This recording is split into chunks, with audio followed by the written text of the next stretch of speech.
Well, welcome everyone. My name is Inka Skinner. I am the chair for Women of Ivey, and I'm also a leader here at Accenture and the Data Analytics and AI.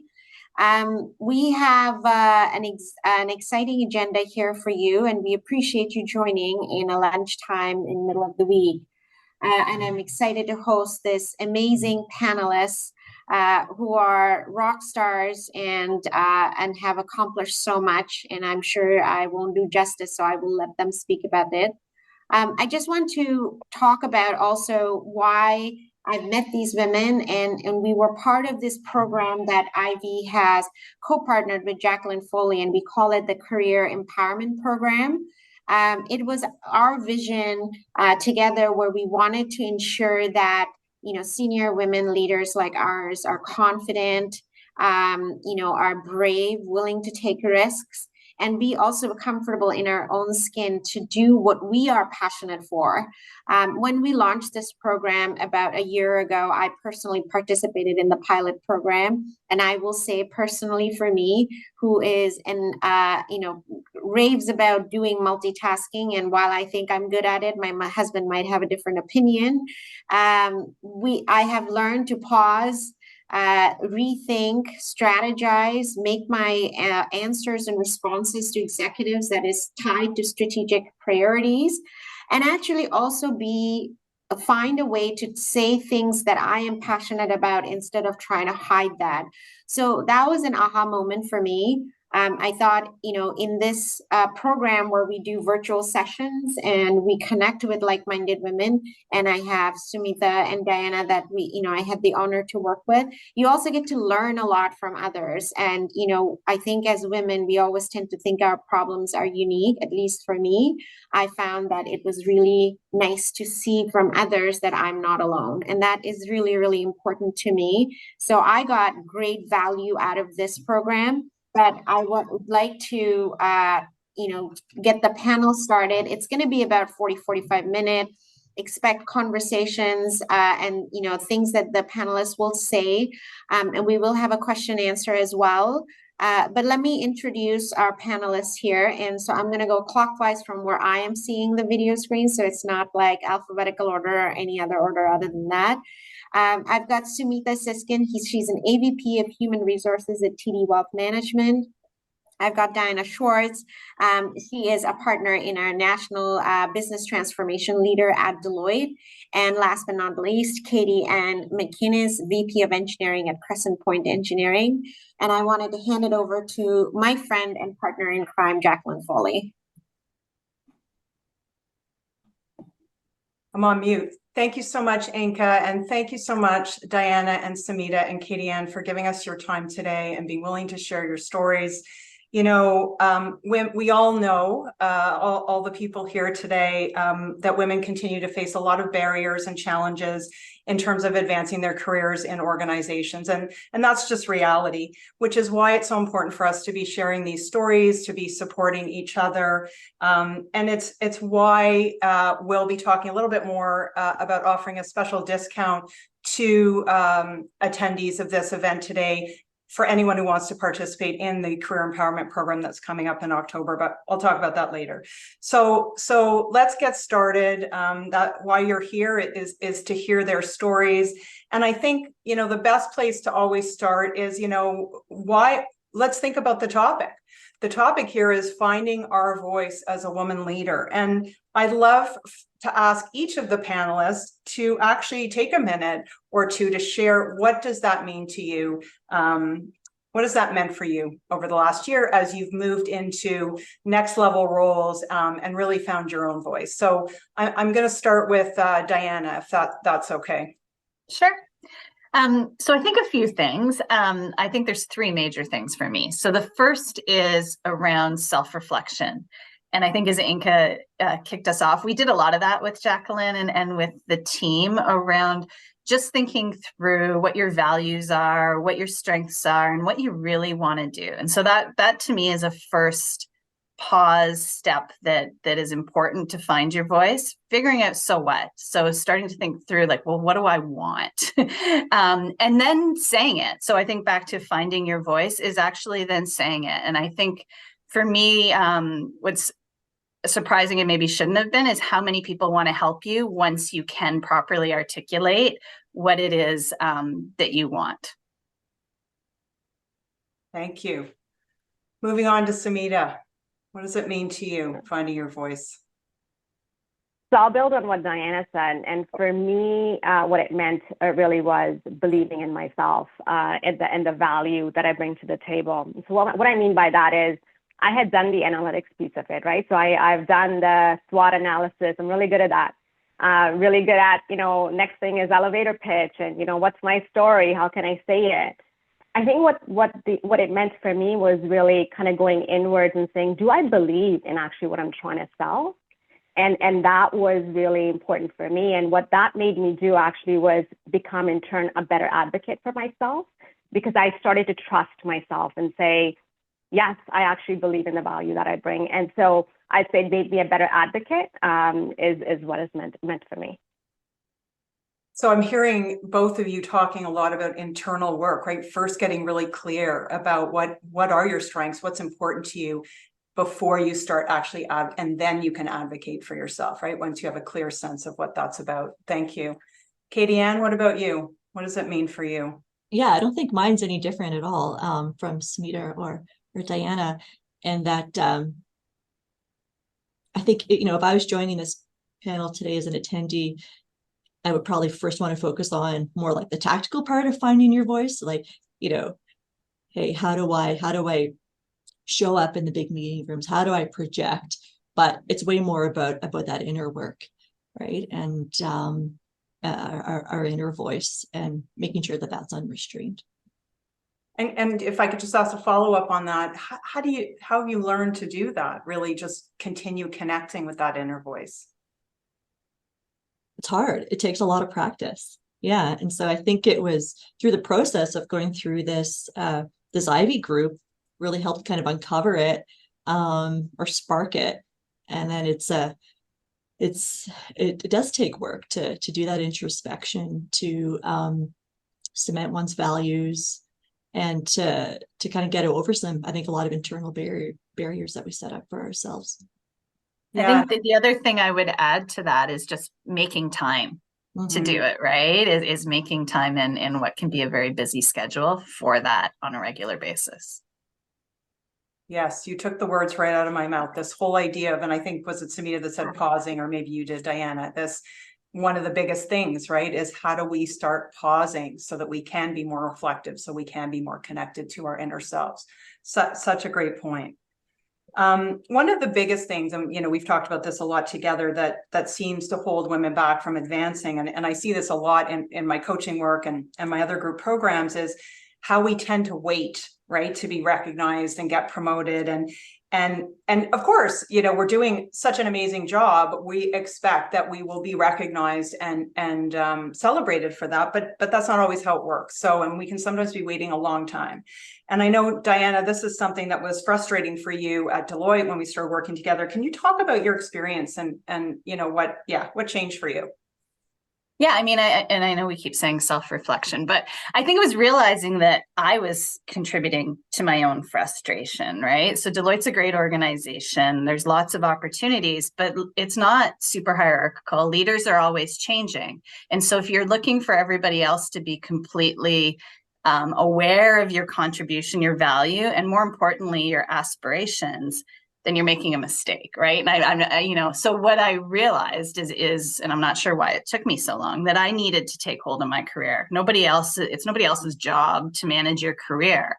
And so by looking at managing my career, by doing some of those steps I talked about before, I, again, was able to engage leaders in helping me. It's not that they didn't want to help. It's just I hadn't asked them. I hadn't engaged them. So for me, I think that was a big change, and something that I definitely was reminded of when I just took a step back from the busyness of all the things that I was doing. Yeah, such a good point, that you became more aware that, and really that you had the opportunity to control it and drive it a lot more than you were, which right. I think is such an important point for all of us. Katie Ann, different but similar experience in that I think your boss literally told you you weren't ready to move to the next level, which I'm sure was very impactful at the time. Can you talk about that? And how did you move past that feedback to, I mean, now you're in a brand new role in a different organization, more senior. So yeah, how did you move past that? And yeah, well, the context was, it was about 5 years ago, and I was passed over for a promotion. And so I went to my boss and just to seek feedback. So I think that was that, kind of brave and scary first step. And he was awesome, and feedback is a gift. And he told me I need more reps, i.e., I wasn't ready yet. And so I took that away and I reflected on it, and it stung. And there could have been some truth to it, but why it stung was that I just returned from a 10-month maternity leave. And so I felt like there was a kernel there of like, you know what, actually I have the experience, but it wasn't recent to him, right? Because I wasn't here for 10 months. So, kind of like what Diana just said, like, well, what can I do about this, right? How do I take some of that power back? So then I'm like, hey, I need to, find my voice and an avenue to showcase that I am ready and I do have the experience. And I did that by applying for internal openings at that next level. And so that gave me that outlet to, pitch myself, right? Showcase that I was ready. And yeah, about 8 months later, the promotion came. Nice. So I'm hearing a lot of advocating, a lot of really, being open. I love your point about being open to feedback. Feedback is not easy, but also we have to listen to that feedback, I think, sometimes and say, what rings true about this feedback? Because, feedback can be quite subjective. So we want to take what's helpful and kind of make sure that the rest of it doesn't hold us back, right? And I'm hearing that you did that. Yeah. Right. So one of the things that comes up obviously all the time is this, and I hate this term imposter syndrome, but I think more and more in today's world, we're so, in many ways, we're very ungrounded, right? I mean, there's so many difficult things happening in the world. We've just come out of COVID. There's so much change, constant transformation. And so even that can contribute, like that feeling of never feeling grounded, right? That things are just sort of stable. And so I see a lot of sort of second guessing ourselves and things like that. And I'd love to sort of talk to you and have you address that. I'm sure the audience would appreciate that. And, I know, Sumita, when we first started working together, I remember you telling me you were always sort of asking yourself, what am I missing? What gaps do I need to fill, right? To go to that next level. Now you're at the next level, and I'd love for you to talk about how this shifted for you, what the impact has been. Yeah, I still remember. Actually, I think when we first started the program, my first question probably after the session was, what can I do? What's my gap? And I feel like I was always chasing that next thing that will get me there. So maybe I'll give the audience a bit of a context. So I've been in a senior manager role. I've done 3 different lateral roles, if you will, so gotten different experiences, and a high performer. And the feedback always was, yeah, you're ready. You're ready for your executive role. It's just a matter of, right time, right role. And so what do you do with that feedback, right? You're like, okay, well, how can I improve? How can I get there? So I kind of going back to that chase piece of it. So as part of my development conversations and mentoring conversations, I always kind of talking about, look what I've done, but tell me what am I missing that will help me get there. And so, there's 2 problems with that approach, right? When the first one is when you ask for feedback, you'll get it. And so what I found was people would always kind of anchor to that one thing that was missing and say, oh, how about this? Okay, you don't have retail experience. How about this? And Katie Ann, what you just said, maybe that experience is not recent, so maybe try that, right? So you'd always kind of get these things to say, well, maybe that's the gap. And then I think the second problem with that approach is, I was looking for external validation, right? I was asking you, Jacqueline, or maybe my mentor or network to say, tell me, am I ready? What am I missing? And so, you asked, me, what shifted for me? And so I would say kind of working with you, Jacqueline, in the program, what I learned was instead of chasing that external validation, I did go internally. And so what I mean by that is I had to prove to myself, I had to showcase to myself that I have the value, I have the experiences that I've gained, and that is the value that I bring to someone. And so, you know, it was almost a learning moment or teaching moment for myself to say, I'm ready. And so the impact of that mind shift may be subtle, but it is so important because how you show up with that confidence is very different. You know, when you're kind of going to say to somebody, am I ready, versus actually saying, I am ready, are you? And so, you know, subtle, but so powerful. And so, you know, I actually even wrote a reflection on this for Ivey after the program. And one line that stuck with me on this one is to say, you know, after this program, you know, it was no longer for me about proving my worth, but it was actually about showcasing my value. And so that for me has been immensely powerful. Wow, I love that. I don't know if anybody has any other comments around that showcasing your value, right? That getting comfortable, that feeling, you know, I'm worthy, I'm doing some amazing work, and I want to share that with others. Does that resonate? Yeah, I mean, I think recently on LinkedIn, Jacqueline, you had an article around self-promotion, and I think that is something that typically women are less comfortable with, right? I remember being at a conference once where the speaker said, you know, a woman will have 8 of the 10 requirements for a role and be worried about how to fill the 2, which it sounds like, Sumita, you know, that's a bit of your story. Men might have 2, but have confidence that they can fill the 8, right? And I think that that's a big mindset shift that Sumita's story sort of reinforces, is having the confidence that even if there are gaps, you have the strengths and capabilities to address those, and they're not showstoppers. And we're never going to have everything. Yeah. Right? And I'll add to that, Diana. I never thought I actually had that, right? Because I thought I was one of those confident people who was saying, that's okay, I don't need 100%. Like, I don't know those women, it's not me.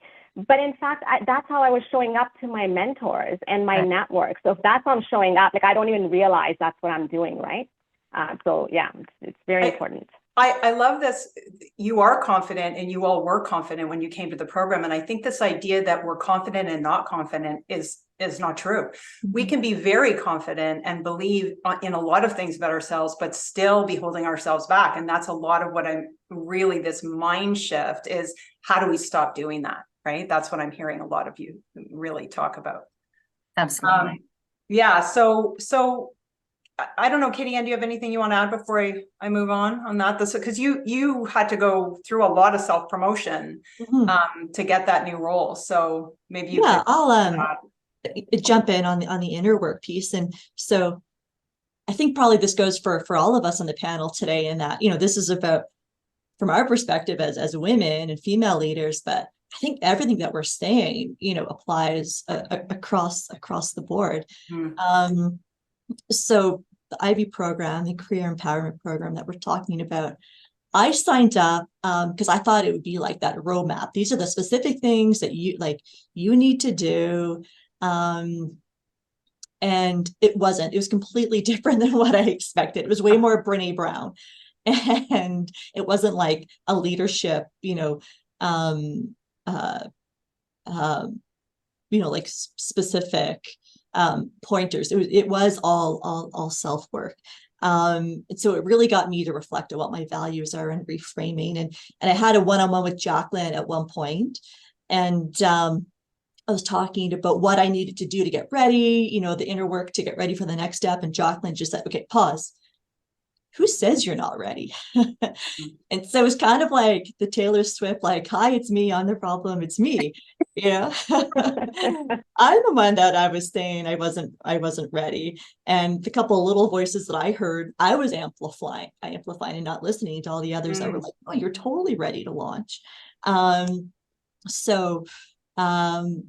was kind of that pivotal moment. And then I was completely open, ready, and confident when this new opportunity came my way. Nice. Love the little voices too. So by the way, I just saw a question pop into the Q&A. So please, if you have questions as we're going through this, please pop them into the Q&A and we will facilitate those questions towards the end. We'll leave some time for that. So I want to go back to you, Diana, because this whole idea of believing in yourself, right, which we've already talked about a little bit. But for you, I know this is something you grappled with and you've already talked about a little bit, but how did you start to see yourself differently? Like for the audience, like how did you do that? And I would say build that self-trust in those strengths and capabilities that you clearly already had. Yeah, and I think much like Sumita, like I knew I had the strengths and capabilities, but I was struggling with why maybe other people weren't seeing them the same. So it is similar, I think, and really what I had to get more comfortable with and what I grappled with is not in the competencies, but in the branding and self-promotion piece of it, right? Is being more articulate to that. Also being comfortable with like really focusing and being able to say no, right? And I think that was a huge piece for me, as I had sort of equated working hard and contributing to lots of different things as adding value, and it was adding value, but I think it was much harder to see and demonstrate the value that I was adding, because it tended to be a little bit more behind the scenes and hard to put a name on.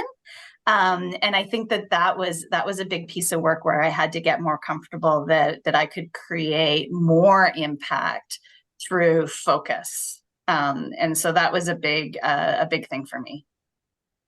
I love that point. And I don't know, Sumita, Katie Ann, if you want to weigh in, but this, I always call this like slowing down to speed up, which we see. And it's not, there are 24 hours in a day. We cannot shift that. And so how do we show up as leaders? How do we show up differently? How do we use the word focus? It is by being able to look at the things we should actually not be doing, so that we can be taking care of ourselves, connecting with ourselves, and doing the strategic stuff that we need to be doing as leaders. I don't know if you, Sumita or Katie Ann, have a. Yeah, I'll jump in. And part of the inner work involves some sort of like meditative processes, and how I adapted that to my life and my normal day is that when I, between the rush of like getting out the door in the morning and then jumping into first meetings, when I get to my desk, I try to take, it's probably no more than like 60 seconds. And I just I don't even close my eyes, but I just take a minute. I think about, how do I want to show up for myself today, for my family, and at work? So it's not about what I want to do. I've got my calendar for that, but it's how I want to show up. And so that's been really grounding. So when I get in those hectic moments throughout the day, I can kind of come back to, those intentions I set for myself early on. Nice. And just to reiterate, go ahead, Sumita. Oh, I was just going to add to that to say, I've previously compartmentalized things, meaning in my personal life, I do the meditation. I do okay, let's kind of ground myself. Until this program, I didn't realize you could actually do that in your professional life and what that actually means. And so, Jacqueline, the 6-week program that we did with you, when we'd kind of start off in the morning to say pause and think about it. This is going to sound hokey pokey to everybody, but magically, there was room that was opening up in the calendar. And so now I say magically, but let me bring it down. It actually was intentful, right? And so you actually started paying more attention to what was happening in your calendar. What are the pieces that you can actually pause or put aside or actually focus on things that you needed to? So it gave you that laser focus that wasn't there before, because we are constantly running from one meeting to another. Yeah, I was just going to chime in and say the same thing. I think clearing some room in your calendar to do some of that reflection, and I do the same thing. And by the way, like Katie Ann had mentioned that, like, when we originally started this program, we did this survey that told you what your values were, and I wanted to see it like Myers-Briggs and say, like, these are your leadership capabilities, and it came out with things like gratitude and love and humor, and I'm like, how's that going to help me be a leader, right? So I think, that those types of things I think are super helpful to back to how do you want to show up? What really aligns with your values and what are your strengths? And there's nothing wrong with that. If you actually embrace, you know, those pieces and you take some time to reflect, I think that those are really important attributes, more and more essentially, to being a good leader. And so to me, it took a while to get comfortable with these things that Sumita called hokey pokey, but so impactful to your career in applying some of those pieces. It's so true. What happens too, the more senior we get, the more we lose touch with that, because, you know, we've been working for so long and we're working so hard to achieve. We do often lose touch, right? That connection with our values and ourselves and what we really care about. So we can have strengths, but maybe those aren't the strengths we want to be applying in our next role or in as a leader. So I love that this conversation about just constantly kind of reminding ourselves and reconnecting.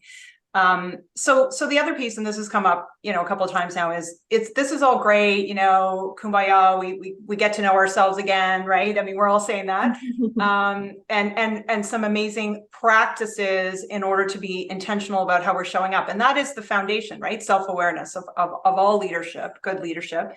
But let's face it, we also have to act, right? I mean, you've all referenced this, the advocacy part of things, right? And you've all, in the last year, you've gotten to where you are because you really advocated for yourself. So I'm just going to start with you, Sumita, because you have an interesting story. Before you landed your current role, I believe you were offered another role that you didn't believe was challenging enough for you. And so again, so what did you do? How did you advocate for that higher level position within your organization? Sure. Yeah, so just to give a little bit more context to that, is I was in a role which was super exciting, had a great mandate, and I believed it would set me up, right, for that promotion that I've been chasing. I knew that I would get me that. And then of course there was a reorg, you know, and so what happened was I was realigned to another lateral senior manager role. And as you mentioned, Jacqueline, like, you know, when I look at it, the mandate for me was narrow. I didn't think it would line me up for what I needed to get to. And so what do you do with that, right? And so previously, the previous Sumita would have said, sure, yes, I will do it because it's the right thing to do. And, you know, I know I can do it. And I would have taken it and not said anything. First time in my life, I said no. And that's huge. If you know me, that is not something that I'm good at saying. And I know, Diana, you touched on that. Like I would have actually just taken it and ran with it and done a stellar job and then continued looking for my next opportunity. Instead, I said no. It's not the right thing. Once the emotions I put aside, kind of talked about it factually and data points, right? To say why and what would it get me and how would it get me to my next role. I also negotiated, right? I laid out the terms that if I was to take this role, here are the things that I would need in that. And so in the interim, like I did take that role, and I still kept my, engaging with my network, and I was out there looking for my next opportunity. And sort of that's how this came up was through my network. And so, if I then say like, so how did I advocate for myself? First thing was, I didn't accept everything that was put in front of me. I actually said, I understood what's right for me and what's not right for me. So in this case, it's Sumita Sikand, the company. If I'm the CEO of my own company, what does that actually mean for me?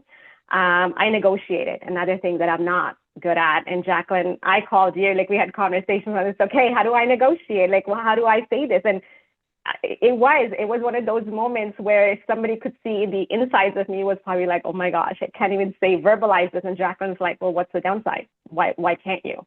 That's your value. And so those were the things for me that were so important. And then I'd say the third thing was, you also have to know that in the end, things may not pan out the way you want them to. And so you have to be willing to walk away. I had that conversation with myself to say, these are my options. And if they don't pan out the way I expect them to, am I ready to leave? And that, again, is a very, very important step that in my past life, I would have been nervous and not so sure. But I think there was this budding confidence that was coming up in different light, that the more you do, the more you practice, I think you get better at it. And so I'd say that's sort of how I've advocated for myself. Wow, that's such a great story. Thank you for sharing that and giving context. And I love how, as you advocate and you take those steps and you push through that fear, you get more confident, right? And that makes a ton of sense.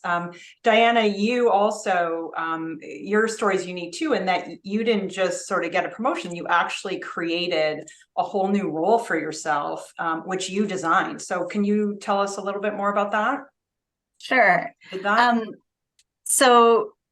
So it's interesting, Jacqueline, because I reflect back on a discussion that you and I had, right? Where I was looking through, like, of all the things that I do, you know, what need is there? Where can I focus and take one of these roles forward? And I remember saying to you, well, I could do this, or I could do this, or I could do this. And you said, but what do you want to do, right? And so that was a good back to this self-reflection piece, not like, you know, there's lots of needs, and definitely for this one there was a need, and if I didn't take the role, someone else was going to need to take the role, right? There was a definite growing need for this role as we started to do more global transformations and transformations internally, where we get them really aligned. And it really aligned well, first of all, with my strengths, because I was doing it already. And I realized I was probably the most qualified person for the role.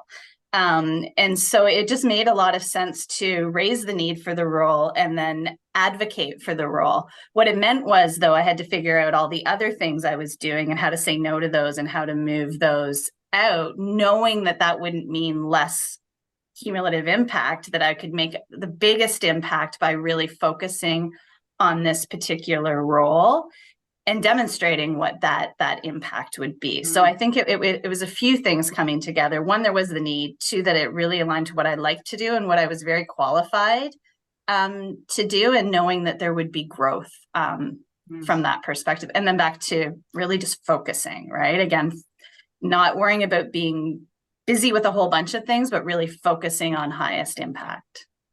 Love that.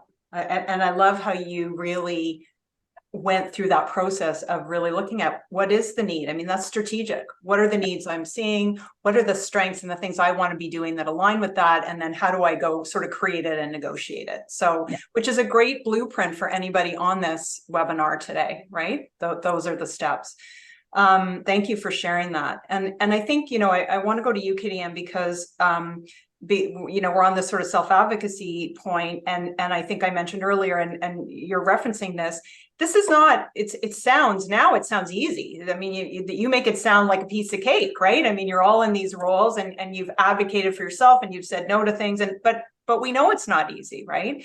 So, and Katie-Ann, we talked about this at one point, you know, I think you did like, you know, 11 interviews or something for this role that you've landed, and with a lot of really senior people. And interviewing is, I think, one of the most nerve-wracking things that we can do. Talk about having to self-promote.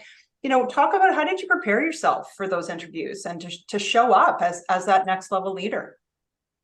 Yeah, maybe I'll just give a little background to kind of, you know, where I was at heading into this situation. So I had spent 19 years at one oil company, and a variety of roles. It was an awesome place to work and grow. Technically, I got to do strategic things, you know, take on my first formal leadership jobs. And they even gave me a leave to go to Ivey and to do my MBA back in 2010.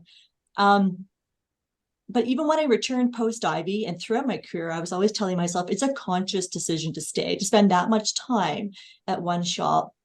And so I was always trying to test that I'm not here because it's just the easy thing to do.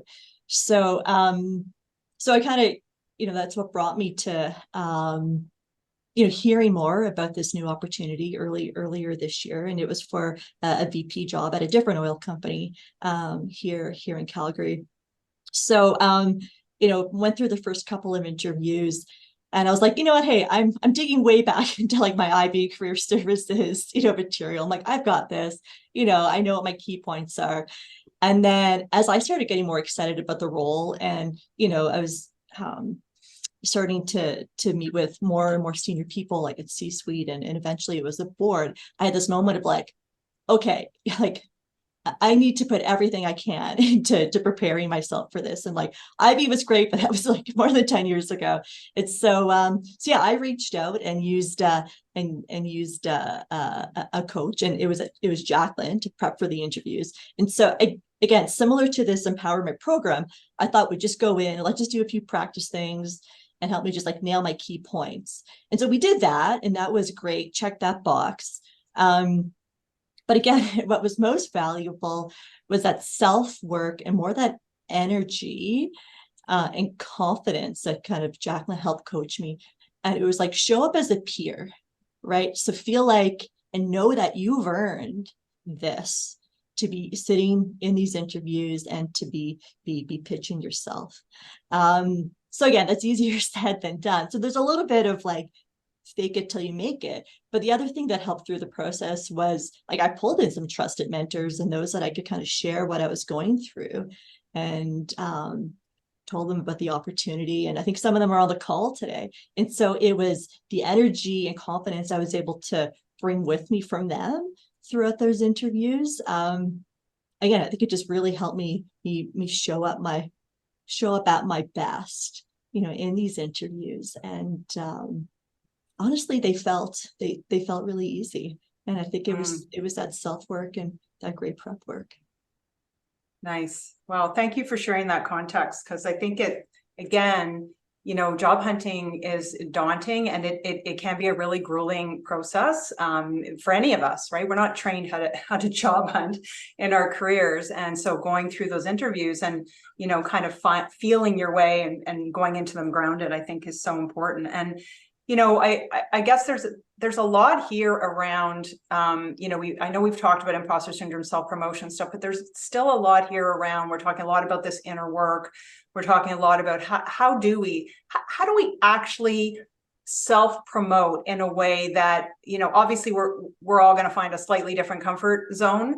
But how do we get comfortable with, or how do you, really not how do we, but how have you gotten more comfortable really over the last year with self-promotion, and maybe any tips for the audience around even negotiation, right? Which is also a very stressful thing. So why don't I start with you, Diana? Sure. I won't pretend like I have it solved. I'm still super uncomfortable with it. And it's always a bit of a challenge. And so, I think just being really fact-based, right? So back to the discussion I had around, when we looked at this need for the role that I had now, and I looked at what the competencies were, I'm like, I have all of those. There's facts around some of these pieces. I think the other really big piece around self-promotion is figuring out how to keep it crisp, right? And I know, like in the past, I had coaches that are like, you really need a brand, you really need to figure out, like, what do people call you, what's your title, like, and whether it's your title or not, but like, how do you synthesize your value? And I used to think that was kind of silly, like, why do I need a title for people to know my worth? But I think it's more about really figuring out how to articulate it in a really easy, consumable way that doesn't need a whole bunch of detail, right?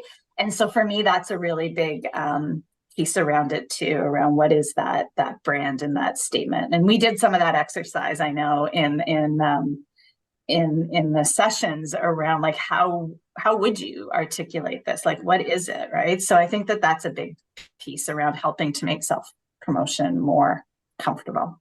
Thank you. I think, sorry, the other thing I would articulate is, once you have that too, it is the asking for help. So Katie Ann just talked about, like, her network. It's like, other people will help you with some of that articulation as well, right? It's not all on you, right? And so I think that's another big piece. Great point. We don't want to be doing this all by ourselves. We want to be, there's so many mentors and colleagues and peers and senior leaders who can be helping us along the way and who want to, right?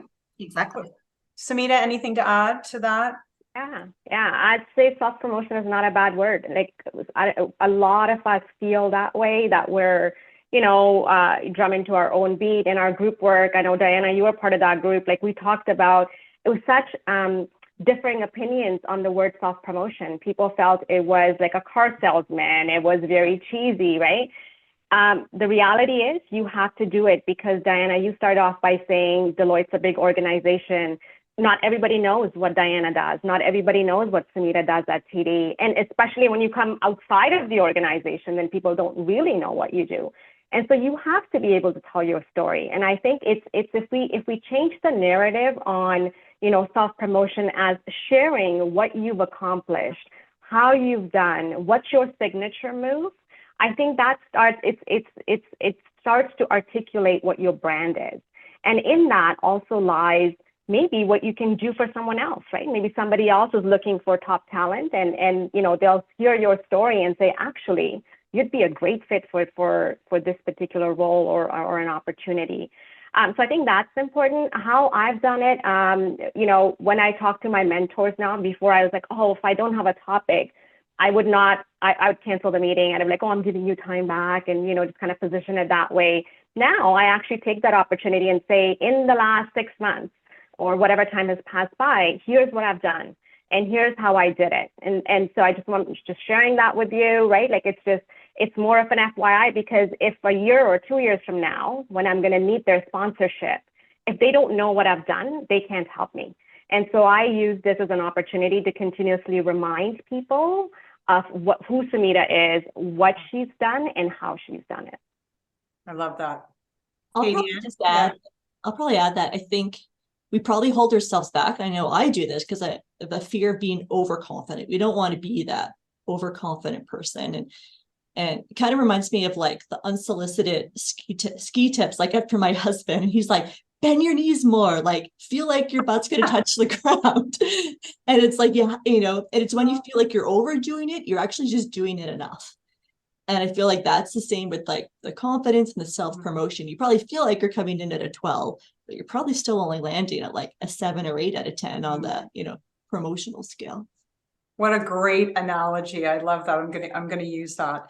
So I want to save time for Q&A, and I see we've got a few coming in. So if you have any questions, please add them in.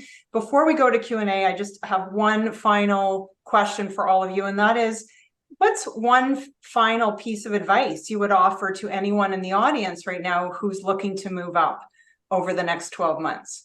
Just one piece of advice you would offer or insight you would share. I'll start off. I'll say invest in yourself. It is so important.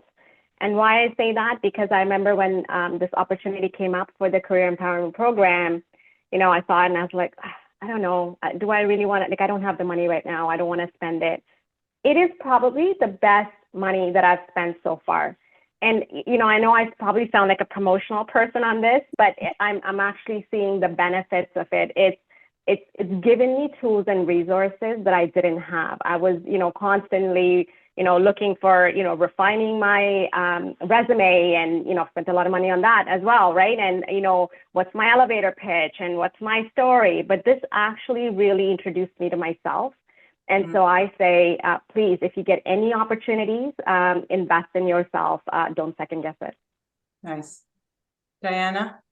Oh, that was so well said. I'm not sure what to add, but I mean, I do think like just to the beginning, when we started here, like just taking the pause. I think we get so busy and doing, and that isn't necessarily what helps you, first of all, be happy, but second of all, move ahead. And so taking the pause, taking the time to reflect and to create a plan and to engage others, I think is so important and so hard for all of us to do because we're so driven to deliver and achieve. Also very well said. Thank you. Katie Ann, what about you? Yeah, mine is to find a way to carve out that time for yourself to do that self-work upfront. So whether it's signing up for a program or you have, a trusted group that you have set time to get together, but how do you build in that accountability that you'll make time to do the self-work. Nice. All right. Thank you so much. We're not done. We're going to go to questions now. I'm going to hand it over to Inko, I think has been following the Q&A. Yeah, we've got a few interesting questions, and I'm not sure if we'll have time, so we'll limit ourselves to 30 seconds or a minute if we can.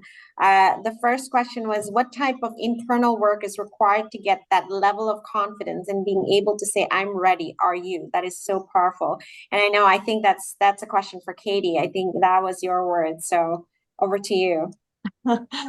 um I mean, of course, there's like a baseline of, experience and exposure. Like, your resume has to be built, which I think most of us have that done already. So then it's that piece of recognizing, I guess, that potential that you are ready. It's hard. I think it's figuring out for yourself that yeah, you want it, and kind of why you want it, so that self-work is good. And then yeah, I think it's just using your network and using that sounding board. It could be a coach, it could be mentors or peers or even a supervisor. See if they can kind of help energize you or spring you kind of past some of those reservations that we impose on ourselves. Yeah, no, great answer, Katie. That's for sure. It is powerful. But again, if you're not going to be out of your comfort zone, no pain or no gain, as I say, right? The second question, I think it's for Sumita. I tend to find that women present themselves with confidence and they're often labeled as full of themselves or naive. How are you able to find the balance between showcasing confidence in your abilities while avoiding this negative perception? I think it's all in how you show up, right? I think if you're being authentic and true to yourself, then that is what's going to come out. And people will always have perceptions of you, right? Like that's human beings, that we do that.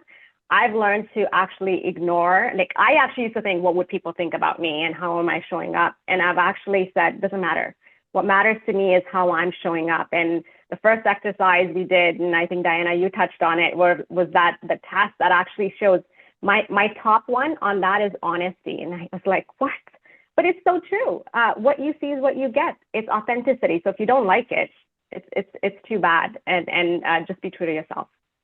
Yeah, no, for sure. I always used to start by saying everybody loves Raymond, that TV show, the sitcom. And I thought everybody loves Inca, but then it was a hard realization for me to say, not everybody loves Inca, and that's okay, right? And how do you move on?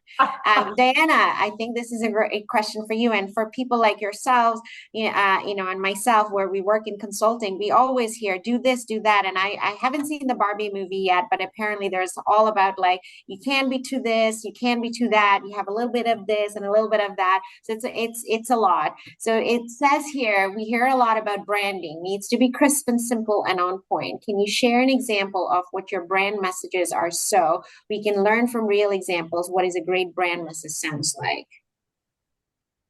Great question. And by the way, I watched Barbie last night. That speech, if you haven't heard it, is amazing. Can't wait. But anyway, I think and I did get coaching and help on this, by the way. And I won't necessarily say my brand statement because it won't be relevant to everyone, but it's really focused on impact and value, right? Like, here is what I do. Here is the value that provides, and really articulating that piece, I think is huge, because it's simple and people see, okay, well, like, why do I care? What's important about that? So I think that's really, really important. I think I used to think I needed to tell my whole resume, and I used to talk about all the things I was contributing to, but just figuring out where the highest impact you have and articulating that as your role is the easiest, most simple way, I think, to articulate your brand. Nice. Yeah, that is great answer. There's so many questions. I will just answer some administrative thing. We will try to send a recording of this as a follow-on. We will also send the career empowerment link as well. I know Sumita touched on the cost effective of it. I always say that, I always say spa is a heaven on earth. And I will say that, it was a few sessions of spa that I missed and put it into this money. But I also asked for sponsorship for the organization. So again, talking about courage, it doesn't hurt. And if you have any questions how to make that ask, any one of us on this panel would be happy to help you in that. But it is also a testament if the organization says no, then it makes you think as to how much worth they are putting on you as well. So just a comment on that as well. Sorry, you know, Inga, I just want to say that we will be sending out an email to everyone with actually with a link to your point, and also with information about the Career Empowerment Program. And I do want to say that we're going to offer to everybody who attended today a 10% discount. So that's something that, that just if you want to participate. So that information will be coming to you next week. No, for sure. Thank you. I'm going to combine these two questions and maybe I'll take it. It says, thank you for all the panel for sharing your stories. When you started taking the initiative towards self-promotion, did you experience any changes in your professional relationships and the way in which people responded to you, and how did you navigate? And it's a similar thing is a question is, what, if anything, when you were doing this program has surprised you on your journey? I know this might sound like a simple change, but I will say I have added color to my closet. It was brown, blue, and black all along because I was afraid, and I love color. So for me, it goes back to what Sumita and Diane and Katie were talking about. It's the courage. And that little example of a courage that gave me to be out there to wear whatever color I wanted to wear was something that was very interesting. And that actually had an impact on relationships. I was at a summer internship dinner, and everybody commented on the fact that they didn't think that women in AI would add color because everyone else is black and blue at a barbecue dinner. And I think that when you do that color, it ties in what Sumita said. It's just transparency. It goes back to what Diana and Katie says about the value and the confidence that you come in. So you have to find what's important to you, even if it's small like that, as to something bigger example like that. But definitely professionally, I think it gave me more confidence. People also had, a different way of communicating. And I think one last thing I would say is that what surprised me in the career empowerment is the fact that I wasn't alone. That was the surprising factor for me, is I thought every senior woman is a powerhouse. But we have so many things happening in our lives, in our head, in around, that we just show up, but we as women not necessarily are vulnerable. And I think that was the thing this career empowerment program brings in, is when you're allowed to have a session to be vulnerable, you feel like you have an outlet, and then you continue to build these relationships and you learn from each other, and you go out in the world, you can be who you want to be, for sure. Do we have time for one more question? I think there was one more. I'm going to combine this. One is related to mat leave, how they want to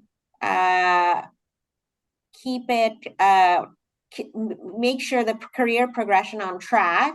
And I'll combine it with saying women face a lot of transition, breaks for family. Otherwise, what guidance would you give for women that are looking to come back into the workforce? How would we find and land those roles to match our skills and experiences? Anyone wants to take that? I'll take the first part of it because I'm the one that talked about a mat leave earlier too. Yeah.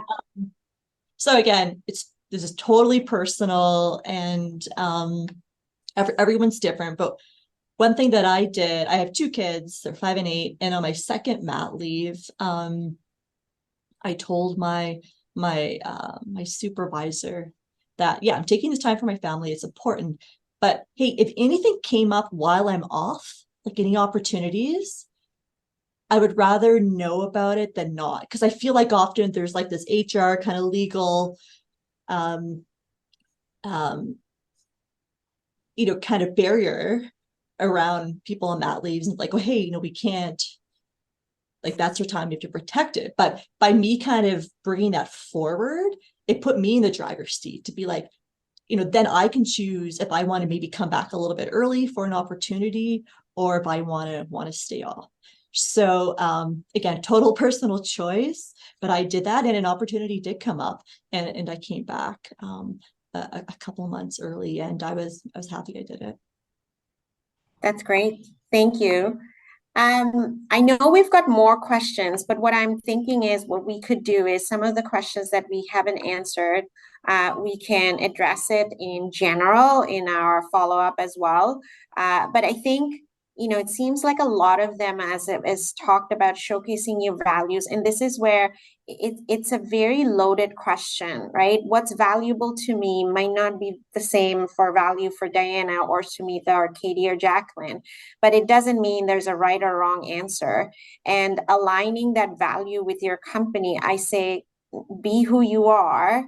And I think that was the discovery in the career empowerment program, is be who you are. And then you'll see if you are fit for the organization, it'll align. If you're not, you'll quickly learn how to pivot and have the courage to pivot. Otherwise it becomes tough because there's too many things that we're trying to include into that value aspect of it. But again, finding your value could be as simple as, I just want to be transparent. I just want to say no. I just want to be good at what I do and just limit there instead of trying to do everything else that people want me to do and not be happy at the same time. Hence the number of interviews, hence showing up as a peer, saying no, and helps the self-promotion. I think not a lot of people do that. So we all help each other from that perspective. Jacqueline, I'll let you give some of the last comments. Yeah, I just want to I really thank the panelists so much for, really being so open and honest and really sharing your experiences. And I think the more women support each other, the more we will be successful and feel comfortable really being these authentic leaders that really we're meant to be. And I also want to thank you, Inka, for being such a great partner in the career empowerment program. When I told you about my idea, you were like, let's go. And so it's been a wonderful partnership, and it's just been so great to see the impact that it's had on so many women, but really the work, really, that I just applaud the work that you've all done, and just where you've gotten to with it. And so thank you for being here today and for sharing with our audience. And thank you, Inka. Of course. Thank you everyone for joining. Stay tuned for the email that would have the link, is also on the chat as well. We hope to see you sign up for these career empowerment. If you have any questions, you can reach out to any one of us over LinkedIn or otherwise. And hope we can all together rule the world one day. Thank you. Thank you.